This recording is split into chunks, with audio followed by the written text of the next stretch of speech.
I don't think that Japanese story was, yeah, no, they came in the 70s. They came in the 70s.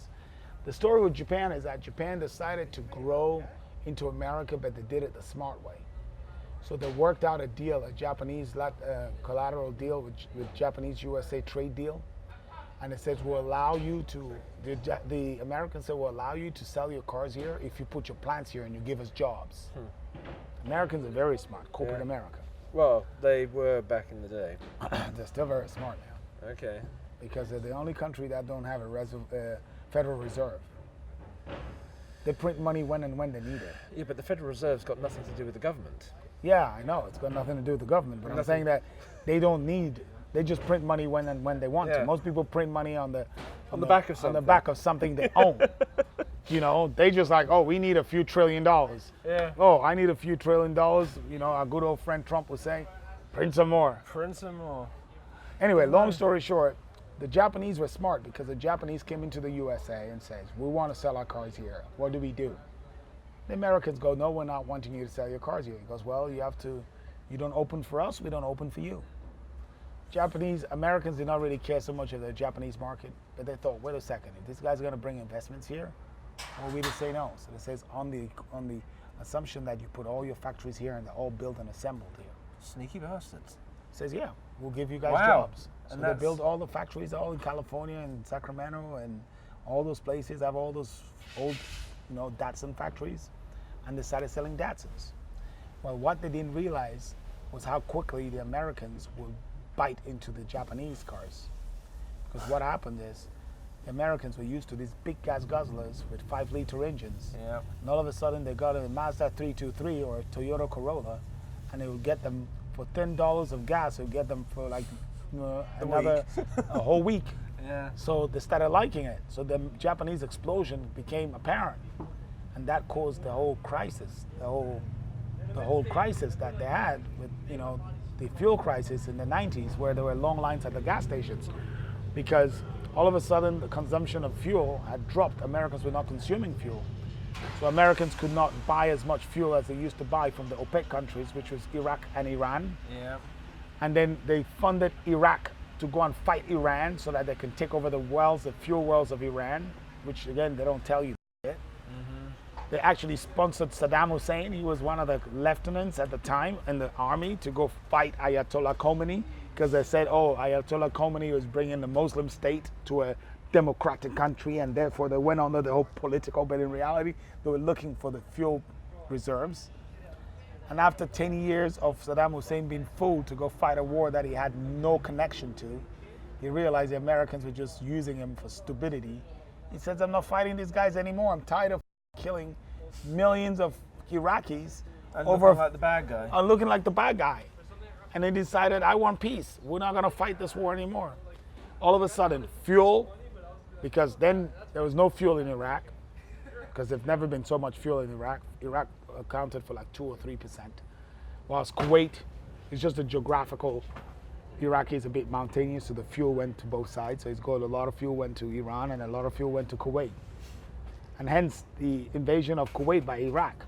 Then they realized that there is no fuel, and they needed to have money to develop the country. Anyway, long story short, the Americans had shortage of fuel in their fuel tanks, and these Japanese cars were in the market. That was an explosion, because you can then have to buy a car, a Toyota Corolla, put $12 of gas, you last you a whole week, when you could buy a big American Cadillac and you put $10, it lasts you a day.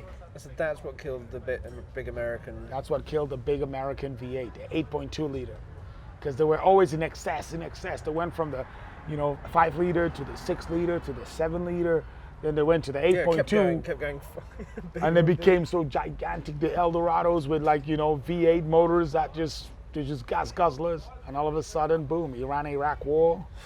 Stop of the Iran-Iraq war, fuel shortages, Japanese cars on the market. Oh my God, what happens? And then that's when what they call the dark ages of the American automotive history began.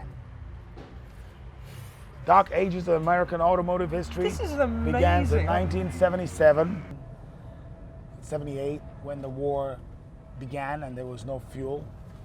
And Japanese cars were introduced at the same time, and all of a sudden everybody was switching to Japanese cars.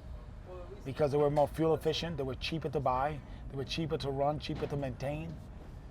And even though they were all imported and some of them were built here, they were more popular for the regular guy who was only wanting to buy a car because there was no fuels at the gas stations. Did the British ever have a say in this? No. The Brits always came in here for the high end. The Brits always looked at the Americans not for the average person. You got to realize that Ford is actually an American company that was licensed to work in England, but it was always an American company. You get what I'm saying? No. Ford is not a British company. No, I know it's not a British company. It's an American company that was licensed to build cars for the British market with the British way of life. So the Zodiac, the Escort, there were cars that were the Fiesta that were built for the British way of life. Because they never came here, did they? The Escort, No, because they didn't think they needed that. Had they foreseen this issue with the Japanese, they would have brought all those cars here because they co-own that company. Anyway, long story short came when the Americans realized we have an issue with fuel, but it's too late because the Japanese market is taken over. It became the ultimate market. People wanted to buy little Japanese Nissan Bluebirds and Toyota Corollas, and they were just selling hundreds and thousands of those. And the big boys were dying. So what did the big boys do in response to dying? They can't shut the shop. And you know, car manufacturing it's a 7-year cycle. So when you build a motor, you keep the motor for 7 years because of parts, aftermarket. 7 or 17? 7 years. 7 years. Most models are kept for 7 years. And motors are kept for 7 years. The engines are kept for 7 years before they're upgraded and changed. Right, okay. Because they need you to be able to have parts for the aftercare of the car, you know.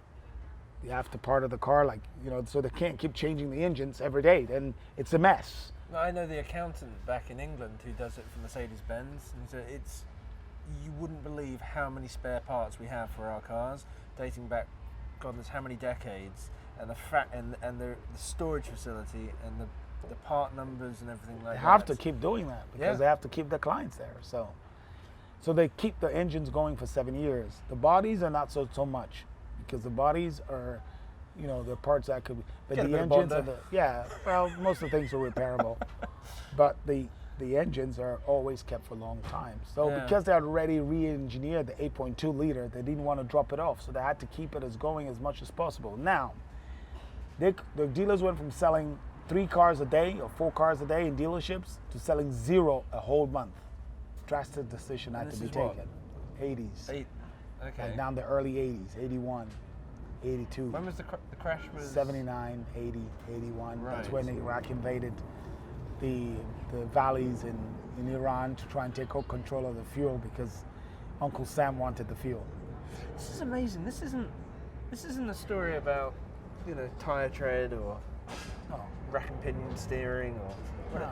This is the real history of. This is the automotive history of the world. This is what shapes what we have. Yeah. People say, oh, because of the 80s, Americans lost the plot.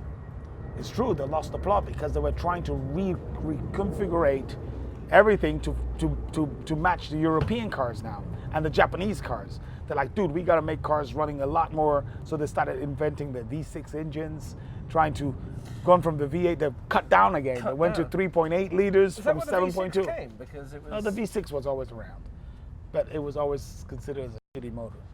They started bringing them back because they're like, we're going to take 2 cylinders off. Maybe that's going to make the people buy the car. Why do we have to have a 8-cylinder car and that's so heavy and drink so much fuel? But they did something that was very special. And I'm telling you this because they were very ingenious, Americans. They figured out in the late 70s that we're not selling cars, but they already built all this big, huge, already got all this metal pressed for these huge Cadillacs and huge Lincolns. So Lincoln said, I'm going to start doing collaborations with designers. So Lincoln decided to do in 79 what they call a collection series, thinking that it's going to push the buyer in buying the car. And who are the designers? So the first Lincoln they did was called the Silver Jubilee, designed by Lincoln themselves. Okay. And it was supposed to be a special edition Lincoln.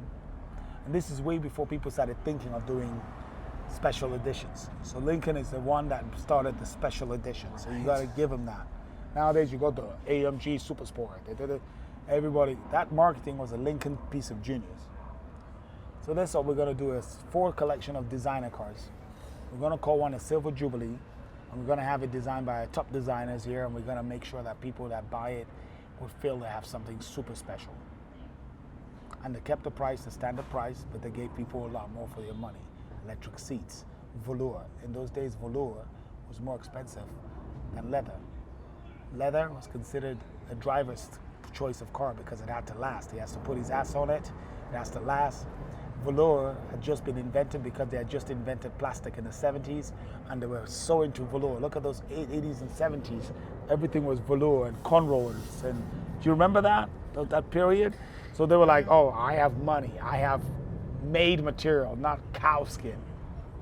It's amazing how shit things. Okay. So it's man-made, so therefore it's cooler. It's cooler. Yeah, because you had to be special to have that made for you. Wow. Okay. Anyway, so they went with velour interiors and they made the Silver Jubilee edition. And they didn't do so well with that. Straight away they thought, wait a second, we need to get an Italian designer, an American designer, and a French designer. Because everybody's talking European. Right. So they approached 3 major designers. The American designer was Bill Blass. He was the best at the time. He did amazing stuff. They got him to design a Bill Blass edition. They made about 2,000 cars. All these cars were white and black. Bill Blass, he designed the whole interior. The interior was stunning. The car was stunning. It's like, oh, I have a Bill Blass edition, which means, I have a designer edition. They went to the Italian designer and they said, okay, we want you to do a car. He says, okay, what is it? They said, well, why don't you do a car? He's like, well, I don't want to do it. Guess who the designer was? Gucci. I don't want to do it. I'm not want to put my stuff into cars. So they said, F you then. They went to a guy in France called Givenchy.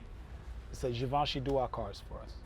Givenchy said, I'll do your cars. They did the rarest. Givenchy did 817 Givenchy model cars. I used to own one. I've seen that on the back of one of those cars, Givenchy edition. Holy hell. I used to own one. They were super rare, and I did the biggest mistake ever selling it because it's only 817 were ever built. Sold it to another collector who would never sell it, which is a problem. But never mind. How much is it worth now? Oh, they're worth big money now if you get an original Givenchy car. Because they came with a phone in the car, they came with the leather, the Givenchy crest. They even had the Givenchy stuff for your wife, like the little case for your jewelry and stuff, jewelry case. God damn. There were some details in the Givenchy, Yeah. which was great. But then they went to Cartier, and they did a Cartier edition too. So they did the Cartier edition, the Givenchy edition, the Bill Blass edition. It's and the amazing when you silver. see these things on cars and it just doesn't register that actually that's the history of that. They were the first. 79, they brought those 4. What's that one? That's a Dodge. That's a Dodge. 6.1 SRT. I can tell from just hearing it. So, anyway, long story short, my stories are never short, but long story short, which is ironic, Gucci felt like, shit, I should have taken that deal when he saw how successful this thing started selling in America. So Gucci was then approached, Gucci actually approached Cadillac and said, if I'm going to f with anybody, not with Lincoln, I want to f with Cadillac. So they did a special edition Cadillac Gucci. And that was a Seville Bustleback Cadillac Gucci. I used to own one, but that was real long time ago in really bad shape. I sold it because it was impossible to restore it. I'm after one right now. They only did, I'll say about 213, 214 pieces. God almighty. And it was a Cadillac Gucci edition. So I have to And ask, that was all to sell those big engine cars because they couldn't sell them. They were sitting there on the shelves. No one would buy them. you had to put this designer-esque on it. So I guess the burning question is how the hell afford all this? Oh, me? Yeah. Oh, I'm a car guy. Okay, so I'll give you a little story about myself. My father said when I was a kid,